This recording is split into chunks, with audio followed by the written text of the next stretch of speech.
this session. जैसे कि आप देख रहे हैं हमारे audience में we have a lot of young faces also. The future RSS प्रचारक्स, maybe you can convince people to join the RSS from here. But first of all, I want to congratulate you on this जो आपका चुनाव में 3 election win, जो especially in the north. उसके बारे में थोड़ा बताएंगे. Is it expected? Were you surprised? Expected in the sense कि नतीजा इस प्रकार का होंगे, ये अंदाज तो हम सबको था ही, पर इतने अच्छे नतीजे होंगे, यानी जनता शायद हम सबसे भी आगे चले जाकर मोदी जी और बीजेपी को समर्थन देगा, उसमें शायद हमने भी शायद नहीं सोचा। मैं कहता हूँ कि कई मेरे साथ के मित्र भी कहते थे कि जरूर जीतेंगे, बट इतना भव्य जीत होगा, ये अच्छा आनंद का ही विषय है। मैं इससे इतना ही एक निकाल सकता हूँ मैसेज कि जनता देश की राजनीति को अच्छी तरह समझ रही है। एक मैच्योर इलेक्ट्रेट इस समय देश में है। वो पहले जैसे जाति अन्य जो पैरोकियल इश्यूज जो कहते हैं उनके आधार पर नहीं जाकर शायद सुशासन, अच्छा शासन और एक ट्रांसपेरेंट एंड गुड गवर्नेंस, इसके आधार पर वोट देने को इस समय तत्पर है। मुझे लगता है उसका फायदा मोदी जी के कारण भारतीय जनता पार्टी को मिल रहा है, जरूर आगे भी मिलेगा। लेकिन एक ये भी व्यू है कि जो स्टेट्स नॉर्थ में जो आप जीते हैं, लोकसभा में आप उन स्टेट्स में पीक कर गए हैं। मध्य प्रदेश में आपके पास सारी सीटें हैं एक को छोड़कर, Rajasthan you have all the seats, in Chhattisgarh also you have maximum seats.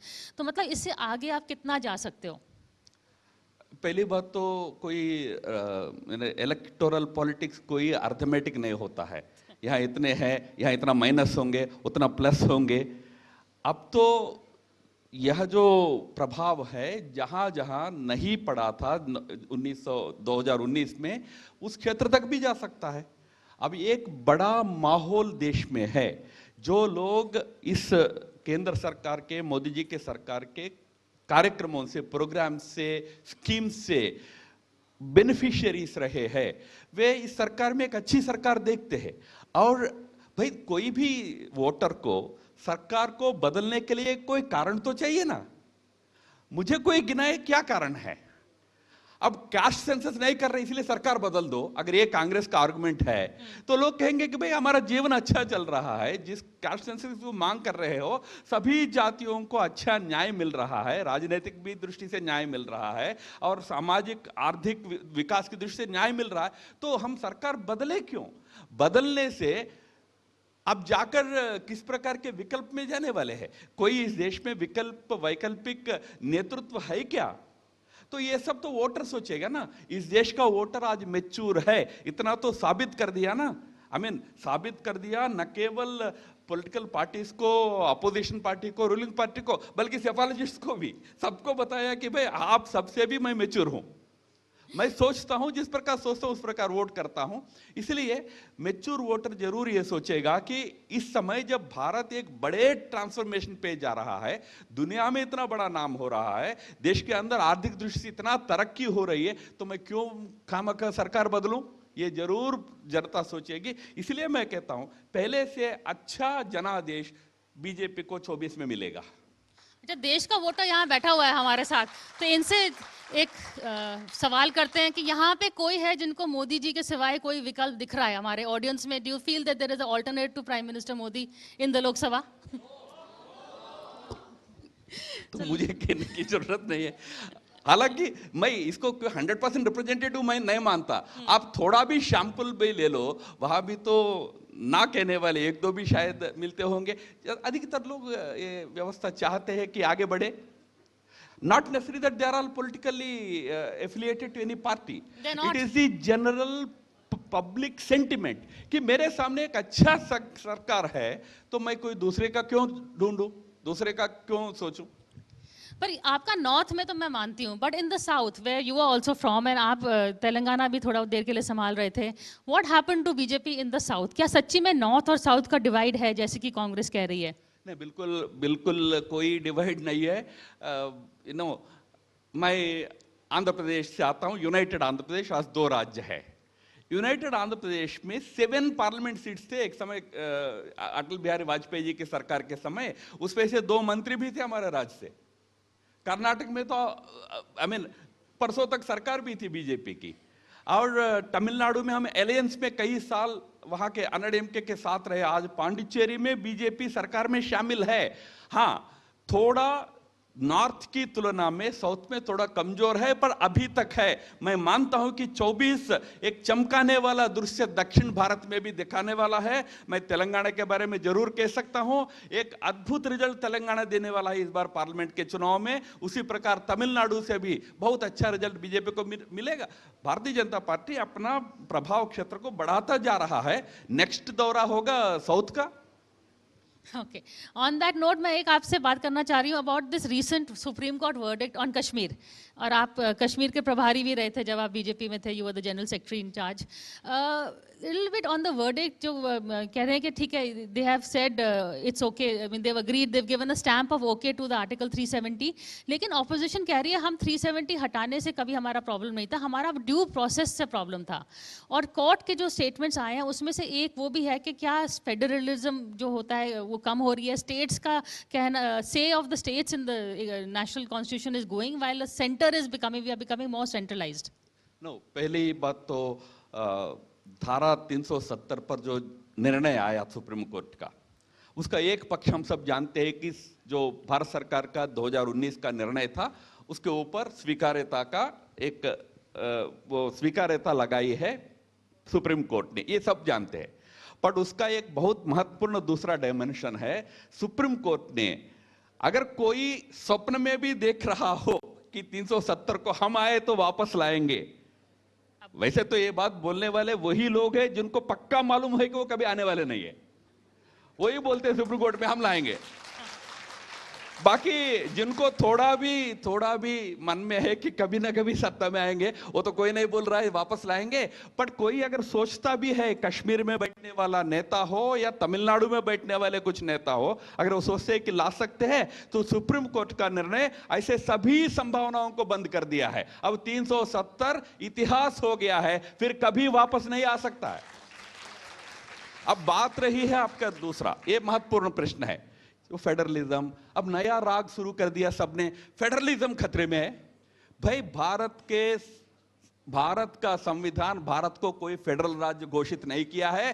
Bharat के संविधान में फेडरल शब्द नहीं है। ढूंढ के निकाल के देख लीजिए, कोई फेडरल शब्द नहीं है।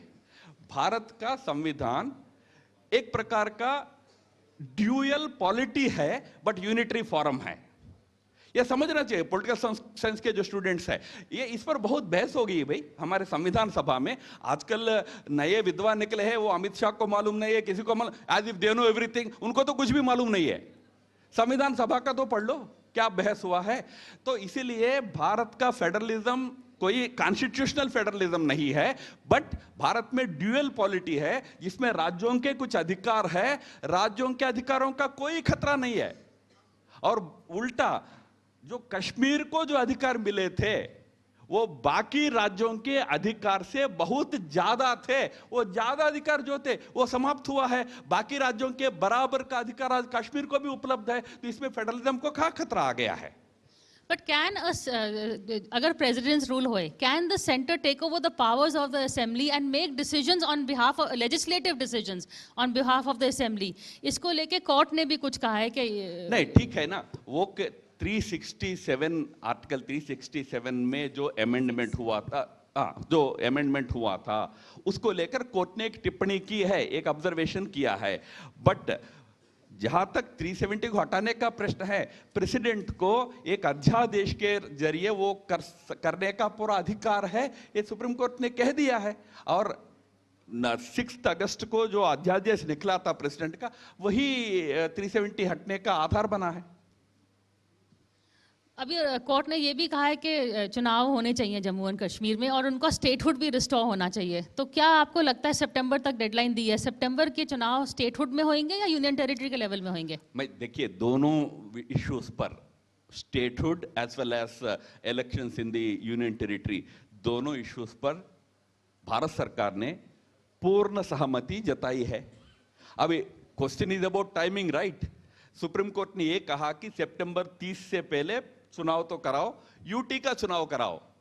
तो यूटी का दर्जे में चुनाव कराने की स्थिति अगर हो तो सरकार करा लेगी। वैसे तो उससे पहले अप्रैल मई में पार्लियामेंट का चुनाव होना है। पार्लियामेंट चुनाव तो जम्मू कश्मीर में भी तो होना है, 5 पार्लियामेंट सीट है जम्मू कश्मीर यूटी में, वो 5 सीट पे चुनाव होना ही है। वो चुनाव जब होगा उसके बाद परिस्थिति के आधार पर उसके जो स्टेक होल्डर्स है, इलेक्शन कमीशन है, गवर्नमेंट ऑफ इंडिया है, together they will take an appropriate decision. दूसरा सवाल है पंडित जवाहरलाल नेहरू को लेकर, because BJP is very fond of saying कि जो 370 हुआ था नेहरू जी ने किया था, सरदार पटेल को मालूम ही नहीं था। लेकिन as you know there was a meeting that was held I think in May 1949 Sardar Patel ji के घर में हुई थी, जहां नेहरू भी was there, Gopalaswami Ayyangar was there, जो उन्होंने, और शेख अब्दुल्ला भी थे। और फिर बोला गया था गोपाल स्वामी अयंगर को कि आप सरदार पटेल का ओके लीजिए, जो ड्राफ्ट ऑफ 370 है, फिर ही हम इन्फोर्स करेंगे। तो it's not that Sardar Patel ji को मालूम नहीं था, he may not be involved in the details, but he knew about it. So why is the BJP always finding Nehru a convenient scapegoat? देखिए भाई, पहली बात तो कभी कभी हमको कहते हैं ना कि हम भक्त लोग हैं। देश में सबसे बड़े भक्त लोग नेहरू भक्त है। नेहरू के सारे अपराधों को व्हाइट वॉश करो, कोई कुछ कहेगा तो आप नेहरू का विरोध कर रहे हैं, ये इतना बड़ा काम किया। कल किसी ने मुझे एक मैसेज भेजा कि नेहरू के अच्छे काम को भी याद किया कीजिए। मैं ढूंढ रहा था कहीं मिल जाए, मुझे नहीं मिल रहे थे, बट ये अलग बात है। भाई Nehru in his lifetime, let me tell you, But you cannot find anything one good Nehru has done, Ram Madhavji. This I don't believe. Nehru in his lifetime was never, he had never run away from criticism. Parliament में उनके सामने उनके ऊपर कूद पड़ते थे parliament सदस्य। When I say this, not just the opposition, his own party people used to criticize him, but Nehru never ran away from criticism. उतना तो सीख लो, क्रिटिसिज्म को स्वीकार करने की आदत बनाओ। आज नेहरू का क्रिटिसाइज करना अपराध हो रहा है। भाई नेहरू को पॉलिसीज पर ही तो हम क्रिटिसाइज कर रहे हैं ना। नेहरू ने उस समय भविष्य का सोचा नहीं था, इसके कॉन्सिक्वेंसेस क्या होंगे, ये हमारा राय है। हर नेता को सोचना चाहिए मेरे बारे में भविष्य क्या कहेगा, उस समय के नेताओं को, आज के नेताओं को। इसीलिए प्रधानमंत्री हर एक कदम लेते समय सोचते हैं कि भाई 10 साल 20 साल बाद इतिहास क्या कहेगा इसके ऊपर। जहां तक 370 का प्रश्न है, नेहरू के जिद के कारण 370 आया है। मैं तो लंबा विषय है क्योंकि समय अपने पास इतना नहीं होता है, मैं इतना ही कहता हूं, 370 का ड्राफ्ट बनाने से अंबेडकर ने इनकार कर दिया। अंबेडकर ने कहा कि नहीं कर सकते हैं, एक राज्य को विशेष अधिकार नहीं दे सकते हैं। फिर नेहरू ने अयंगार को कहा, गोपाल स्वामी अयंगार को, कि तुम ड्राफ्ट बनाओ। जब ड्राफ्ट बनी, कांग्रेस वर्किंग कमेटी के सामने गई, Congress working committee near unanimously reject किया। 2 लोग ही सपोर्ट कर रहे थे, वो 2 कौन थे? गोपाल स्वामी अयंगार स्वयं और मौलाना अबुल कलाम आजाद, जो कांग्रेस के उस समय अध्यक्ष थे, उससे पहले अध्यक्ष थे अबुल कलाम आजाद। ये 2 ही सपोर्ट कर रहे थे। फिर नेहरू विदेश में थे, नेहरू सरदार पटेल को फोन करते, रिक्वेस्ट करते, यार मेरे इज्जत का सवाल है, मैं शेख अब्दुल्ला को तो वचन दे दिया, तुम कुछ भी करो। पटेल के ऊपर डायलेमा था, अगर ये कहते कि नहीं ये नहीं हो सकता तो लोग कहेंगे कि भाई नेहरू को बैकस्टैप किया पटेल, जो भी इतिहास में लिखा जाएगा पटेल के बारे में। पटेल फिर रिकन्वीन करता है कांग्रेस वर्किंग कमेटी को, फिर से कांग्रेस वर्किंग कमेटी विरोध करता है, तो पटेल कहता है कि नहीं देखो नेहरू जी के इज्जत का सवाल है, नेहरू जी ने वचन दे दिया, इसको हमको आगे बढ़ाएंगे, संविधान सभा में रखेंगे। नेहरू को वो बाद में वापस आने पर खत लिखता है पटेल, आपके आग्रह के चलते मैंने वर्किंग कमेटी को समझाकर उनको कन्विंस किया, अब पार्लियामेंट के कॉन्स्टिट्यूंट असेंबली में रखेंगे। कॉन्स्टिट्यूंट असेंबली में कब रखा गया मालूम है? 370। संविधान का फाइनल ड्राफ्ट रखने से 1 महीना पहले, तब तक संविधान सभा के सामने भी नहीं आया था 370। 1 महीना पहले आया तो फिर से संविधान सभा में विरोध हुआ, सबने विरोध किया, कई लोगों ने विरोध किया। फिर गोपाल स्वामी अयंगार सबको समझाया कि देखो भाई युद्ध हो रहा है वहां, इसके लिए टेम्पररीली हम दे रहे हैं, टेम्पररीली। तब जाकर संविधान सभा ने माना है। रिमेंबर, जो 370 संविधान सभा में माना, उसमें ना अलग झंडा था, ना अलग संविधान था, ना अलग प्रधानमंत्री थे। ये सच्चाई लोग जानते नहीं है। पटेल को कह रहे, ये तीनों आए नेहरू का बड़ा दूसरा अपराध के कारण, 1952 वाला दिल्ली एग्रीमेंट। शेख अब्दुल्ला नेहरू के बीच में दिल्ली एग्रीमेंट 1952 में जो हुआ था, उस एग्रीमेंट में नेहरू ने माना है कि संविधान का कोई धारा कश्मीर को लागू नहीं होगा, कश्मीर पूरा अपने संविधान से चलेगा, केवल संविधान का 1 और 370 ये 2 ही लागू होंगे, बाकी सब आप चलाओ, आप अपना झंडा रखो, आप अपना संविधान अलग रखो, आप आपके सदर रियासत को स्वयं नियुक्त करो, गवर्नर को स्वयं नियुक्त करो, और आपके मुख्यमंत्री नहीं बोलते थे, प्रधानमंत्री बोला जाता था, आप आपके राज्य के मुख्यमंत्री को प्रधानमंत्री बोलो। ये सब समझौता नेहरू ने 1952 में किया है। नेहरू एग्रीमेंट क्या है पढ़ लीजिए। फिर हमको कह रहे कि हमको नेहरू के बारे में मालूम नहीं है। भाई आपने तो आपके ग्रेट ग्रैंडफादर का हिस्ट्री ही नहीं पढ़ा है और हमको कह रहे हो। तो इसीलिए जब हम क्रिटिसाइज कर रहे हैं तो मुद्दे पर कर रहे हैं। नेहरू के अच्छे काम जो भी होंगे उससे हमको कोई आपत्ति नहीं है ना, हम भी तो खुश होंगे ना, जो अच्छे काम हुए होंगे। मुझे नहीं मिल रहा है बट कई लोगों को मिल सकते हैं, उससे खुश होंगे। बट जो इतिहास के सच्चाई पर हम बोल रहे हैं उसको तो स्वीकार करना चाहिए। मैं दोबारा कह रहा हूं, ये सारा क्रिटिसिज्म नेहरू के सामने उस समय के पार्लियामेंट में होता था। नेहरू कभी इसको आपत्ति नहीं लिया, इस क्रिटिसिज्म को नेहरू लिया था। अब आज लेने से उनके ग्रेट ग्रैंडसन को सबको आपत्ति हो रही, तो मैं क्या करूं? क्रिटिसिज्म को लेना पड़ेगा। हर व्यक्ति सब्जेक्ट टू क्रिटिसिज्म है। आप सावरकर को गाली दे सकते हो, आप मोदी जी को कुछ भी बोल सकते हो, नेहरू के ऊपर बोलेंगे तो हम भक्त हो गए। आप तो रियल नेहरू भक्त हो। चलिए, I would also like to welcome Pavan Varma ji आए हैं। In fact he is better place than me in this debate of Nehru versus the BJP I think. लेकिन चलिए, नेहरू आप कहते हैं उन्होंने कुछ अच्छा नहीं किया, लेकिन व्हाट अबाउट इंदिरा गांधी? क्योंकि लगता है कि जो आपके जो हमारे जो करंट प्राइम मिनिस्टर हैं, he is patterning himself more and more on Indira Gandhi. A lot of people से कि अगर अटल बिहारी वाजपेयी को कंपेयर करते हैं नेहरू से, तो मोदी जी का कंपैरिजन होता है इंदिरा गांधी से। अब अगर ये बात कुछ कांग्रेस के नेता कह रहे हैं तो मुझे पता नहीं है, बीजेपी वाले क्या कह रहे हैं। हम कोई ये नहीं कह रहे। हर प्रधानमंत्री के अपने कुछ विशेषताएं रही है, उसमें नेहरू भी शामिल है। नेहरू से लेकर सभी प्रधानमंत्रियों की अपनी एक विशेषता रही है। वो they are their own persons, they are their own. हर प्रधानमंत्री को कोई दूसरा प्रधानमंत्री का तुलना ही होना है, इसकी जरूरत नहीं है। मैंने हाल ही में एक लेख लिखा था, इन्हें दुनिया के 5-6 बड़े लोगों के एक एक ट्रेड था, वो एक एक ट्रेड मोदी के पास है। कुछ ट्रेड्स में कोई सहमत नहीं हो सकते, बट है। चर्चिल का एक ट्रेड था, Churchill was a shrewd politician, है मोदी जी के पास। तो एक एक बिंदु में मिल सकते। उसका अर्थ ये नहीं है कि इंदिरा गांधी और मोदी एकदम सही है और नेहरू और अटल जी एक जैसा है, ऐसा नहीं है। हर व्यक्ति अपने आप में एक अलग विलक्षण एक नेता रहे हैं। हर व्यक्ति का नेतृत्व को इतिहास जांचेगा। जब इतिहास जांचता है ना, व्हेन हिस्ट्री में उस पर कुछ विश्लेषण होता है ना, दुखी मत हो ना। हिस्ट्री इज द बेस्ट जज for our actions, not we. Today we may think we are very great, but history will judge. Nehru thought he was very great, but history judged him differently. Different people judge him differently in history. Take it. वही मैं कह रहा हूं, व्यक्तिगत दूषण का बात नहीं है, बट इतिहास में हर नेता का एक आकलन होगा। इंदिरा गांधी का भी हुआ है। इंदिरा गांधी का तो तत्कालीन समय में पार्लियामेंट में उनकी प्रशंसा हुई, तो उस समय के विपक्ष ने भी उनकी तारीफ की थी। हाँ, पर मैं सोचती हूँ कि hindsight is very convenient to जज समवन। उस समय क्या परिस्थिति थी, उस समय क्या सिचुएशंस थी। विल प्राइम मिनिस्टर मोदी अगर उस समय होते क्या करते? प्रिया जी, मैं एक सिंपल बात कहता हूँ। अगर हाइंडसाइट आप कहते हो ना इसको, तो हमारे पूरे विश्व में हिस्ट्री डिपार्टमेंट को बंद कर दीजिए ना। हिस्ट्री भी तो सब्जेक्टिव है। History is hindsight, but history is a subjective, it depends. Exactly, that is precisely the point. So if I make a subjective analysis, don't get offended, you make your analysis. ये नहीं कहो कि hindsight है, hindsight नहीं है, ये history है। History आपका आकलन करता है। हिस्ट्री में डिफरेंट, नेपोलियन ने कहा, what is history after all? It is a fable mutually agreed upon. आज ruling class and the ruled agree आने पर फिर history about Nehru, that is you have to agree. हाँ, you have different thing place before the people, that is how history runs, you can't help. Okay, before I let you go, hindsight से आप foresight पे आते हैं. अगला चुनाव you are saying BJP has the advantage, पर मुद्दे क्या होंगे? Will it be again on Hindutva? Because Ram मंदिर का उद्घाटन होने वाला है जनवरी के एंड में, उसके बाद चुनावी ब्यूगल समझो, that is going to sound the चुनावी bugle.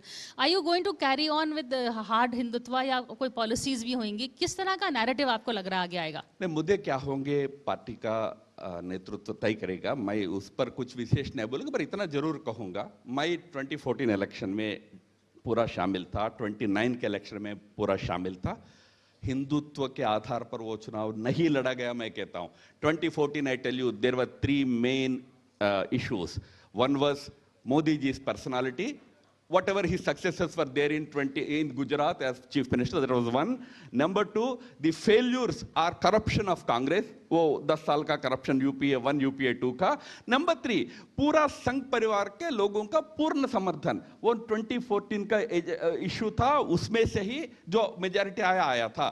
2019 it was Modi's personality again constant. Number 2, of course, the Sangh Parivar organization support was constant. Number 3 was not Hindutva nor the criticism of Congress, but it was the performance, 5 years of Modi rule. And 2024, I believe, will be a verdict on 10 years of Sushasana, 10 years of good governance of this government.